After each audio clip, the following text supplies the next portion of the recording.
আজকে আমি আবার সেই একই ভিডিও আপলোড দিচ্ছি।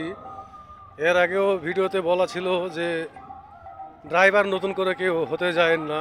ড্রাইভারের জীবন খুব কষ্টের জীবন। আগে যে ড্রাইভারদের যে সম্মানটা ছিল সেই সম্মান কিন্তু এখন আর নেই। রাস্তাঘাটে দেখবেন চাঁদাবাজদের অত্যাচার, পুলিশের অত্যাচার, মানে নানান লোকজনের অত্যাচার। মানে গাড়ির ড্রাইভারকে কেউ ড্রাইভার বলে ভাবে না, কেউ মনেই করে না। মানে কী যে তারা ভাবে ওরাই জানে আর ভগবান জানে।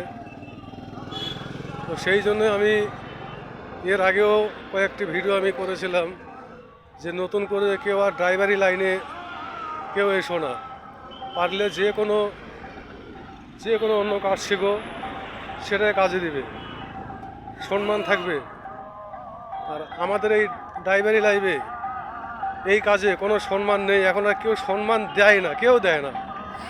তো এই তো হচ্ছে পরিস্থিতি। তো আমি সব কিছু জানি এই গাড়ির লাইনটা কত ভালো কত খারাপ, জেনে শুনেই আমি আপনাদের বলছি। এবার আপনাদের অভিরুচি, আপনারা যদি মনে করেন যে না এই দাদা বা এই ভাই মিথ্যা বলছে, ভুল বলছে, মানুষকে ঠকাচ্ছে, সেটা এখন আপনাদের ব্যাপার।